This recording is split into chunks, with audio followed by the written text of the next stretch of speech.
If A is a symmetric matrix and B is a skew symmetric matrix such that A plus B equals this matrix then find A B. यहाँ पर हमें क्या दिया हुआ है कि ए जो है वो एक सिमेट्रिक मैट्रिक्स है, बी क्या है, एक स्क्यू सिमेट्रिक मैट्रिक्स, और हमें ए प्लस बी की वैल्यू भी दी हुई है, A plus B equals this matrix. हमें फाइंड आउट क्या करना है, ए इंटू बी, एक मैट्रिक्स आएगा इसका रिजल्ट, उस मैट्रिक्स को हमें फाइंड आउट करना है। कैसे करेंगे, जो जो इन्फॉर्मेशन हमारे पास गिवन है उसका यूज करेंगे। क्या क्या इन्फॉर्मेशन गिवन है, पहली चीज हमें गिवन है कि ए क्या है, सिमेट्रिक मैट्रिक्स, इसका मतलब A transpose equals a, symmetric matrix की यही डेफिनेशन होती है।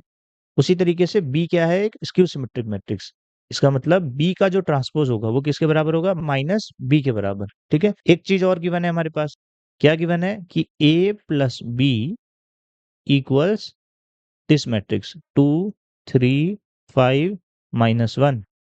ठीक है, ए प्लस बी का जो सम है वो इसके बराबर है। इसको सॉल्व करने के लिए हम दोनों साइड में, left hand side and right hand side में ट्रांसपोज अप्लाई करते हैं। तो यहाँ पे हो जाएगा ए प्लस बी का होल ट्रांसपोज इक्वल्स इस मैट्रिक्स का जो राइट हैंड साइड में है हमारे पास 2 3 5 -1, इसका भी हमें क्या करना पड़ेगा, ट्रांसपोज। सेम ऑपरेशन दोनों साइड में हमें अप्लाई करना है।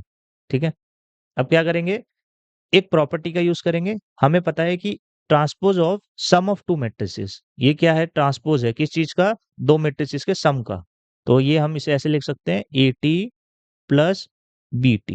ठीक है, ये कैसे लिखा हमने, एक प्रॉपर्टी होती है, वो प्रॉपर्टी क्या बोलती है, प्रॉपर्टी ये कहती है सपोज हमारे पास दो मैट्रिसेस है, एक का नाम है एक्स और एक का नाम है वाई, दोनों का हमने सम किया, तो ये जो सम होता है इसका जो ट्रांसपोज होता है वो कितना होता है, sum of individual transpose of these two matrices, मतलब X T plus Y T. ठीक है, यही चीज हमने यहाँ पे अप्लाई करी। ठीक है, इस चीज को यहाँ पे अप्लाई किया। अब ये कितना बन जाएगा, ट्रांसपोज, इस मैट्रिक्स का ट्रांसपोज कितना होगा, रो को कॉलम बना देते हैं, कॉलम को रो, तो ये हो जाएगा 2 3 5 -1। ठीक है, अब क्या करेंगे, ए टी की वैल्यू हमें पता है कितनी है, क्योंकि ए क्या है यहाँ पर, सिमेट्रिक मैट्रिक्स, तो ए है ये, प्लस बी टी कितना है, क्योंकि बी एक स्क्यू सिमेट्रिक मैट्रिक्स है, तो ये कितना हो जाएगा, माइनस बी, ये ऊपर हमने लिखा भी था। ठीक है, ये कितना हो जाएगा, 2 5 3 -1। ठीक है, तो ये इक्वेशन क्या बन गई हमारे पास, ए माइनस बी इक्वल्स 2 5 3 -1। ठीक है, इसको आप मान लो इक्वेशन नंबर 2। इक्वेशन नंबर 1 कौन सी होगी हमारे पास, जो क्वेश्चन में गिवन है, ये है इक्वेशन नंबर 1। अब क्या करो, equation number 1 and equation number 2 को एलिमिनेशन मेथड से सॉल्व करना है हमें। तो इसको मैं थोड़ा जूम आउट कर देता हूँ, यहाँ पे देखो इक्वेशन नंबर 1 ऐसे है और इक्वेशन नंबर 2 ऐसे है हमारे पास। ठीक है, ये है इक्वेशन नंबर 1 और ये है इक्वेशन नंबर 2। इन दोनों को हमें सॉल्व करना है एलिमिनेशन मेथड के साथ। तो क्या करेंगे, हम इक्वेशन 1 इसको पहले हम अलग से लिख लेते हैं। इक्वेशन 1 क्या है हमारे पास, ए प्लस बी इक्वल्स 2 3 5 -1, और इक्वेशन 2 क्या है, ए माइनस बी इक्वल्स 2 5 3 -1। ठीक है, इसे मिटा देते हैं, इसकी जरूरत नहीं है अभी यहाँ पे। ठीक है, अब क्या करेंगे, कैसे सॉल्व करेंगे एलिमिनेशन मेथड से, इसको दोनों को आप ऐड कर दो, दोनों इक्वेशन को, तो बी से बी कैंसिल हो जाएगा, हमारे पास क्या बचेगा, 2 टाइम्स ए, हमने क्या किया, दोनों इक्वेशन को ऐड कर दिया, यहाँ बचा 2a, यहाँ पे क्या बचेगा, 2 3 5 -1 प्लस 2 5 3 -1। ठीक है, अब इसको हम जूम कर देते हैं, ये कितना होगा, 2 times A is equal to, add कैसे करते हैं, 2 2 4 हो जाएगा, 8 8 -2। ठीक है, हमें क्या फाइंड आउट करना है, ए, तो हम क्या करेंगे, 2 को नीचे ले आएंगे, ये कितना हो जाएगा, सब एलिमेंट 2 से डिवाइड हो जाएंगे। ठीक है, तो ये कितना हो जाएगा, 2 4 4 -1। इसको इक्वेशन नंबर 3 मान लेते हैं। ए की वैल्यू हमारे पास फाइंड आउट हो चुकी है। अब हम क्या करेंगे, इस वैल्यू को यूज करेंगे इक्वेशन नंबर, किसी भी इक्वेशन में आप यूज कर सकते हो, हम यूज कर लेते हैं इक्वेशन नंबर 1 में। ठीक है, ए की वैल्यू पुट करते हैं, इक्वेशन नंबर 1 क्या है, A plus B equal to this matrix.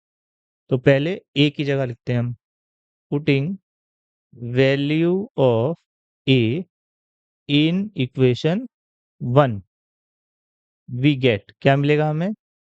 ए की वैल्यू पहले रखनी है हमें, कितनी है ये? 2 4 4 - 1 प्लस बी इक्वल टू कितना दिया है ये हमारे पास? 2 3 5 - 1, 2 3 5 - 1। ठीक है, यहाँ से बी कितना आएगा? 2 3 5 - 1 माइनस 2 4 4 - 1। ठीक है, इसको सॉल्व करेंगे, यहाँ से बी आ जाएगा, कितना आएगा बी? माइनस करना, ये होगा 0, ये -1 1, ये कितना होगा? 0। ठीक है, तो हमारे पास बी मैट्रिक्स की वैल्यू कितनी आई? इतनी। ये है इक्वेशन नंबर 4। अब हमारे पास ए मैट्रिक्स की वैल्यू भी आ चुकी है और बी मैट्रिक्स की भी। तो इसकी मदद से हम क्या फाइंड आउट कर सकते हैं? A B. हमें यही फाइंड आउट करना था, क्वेश्चन में ए बी निकालने के लिए बोला था हमें, ए इंटू बी। ए की वैल्यू कितनी थी? ए की वैल्यू हमारी आई थी 2 4 4 - 1, 2 4 4 - 1। और बी की वैल्यू कितनी आई है? 0 -1 1 0। ठीक है, अब इन्हें क्या करना है? मल्टीप्लाई करना है इन दोनों मैट्रिक्स को। कैसे मल्टीप्लाई करते हैं? इस रो को इस कॉलम के साथ करना है। ठीक है, क्या आएगा हमारे पास? 2 प्लस 4। ठीक है, अब यहाँ पर इस रो को इस कॉलम के साथ करना, ये होगा -2 प्लस 0 4 0 0। ठीक है, अब इस रो को इस कॉलम के साथ करना है तो 4 0 0 -1 को इनके साथ करना -1। अब इस रो को इस कॉलम के साथ करना, ये हो जाएगा -4 -0। ठीक है, तो ये कितना हो रहा है? 4 -2 -1 -4। ये किसकी वैल्यू आई हमारे पास? ए इंटू बी। तो यही हमारा फाइनल आंसर है, ए बी इक्वल टू 4 -2 -1 -4। ठीक है,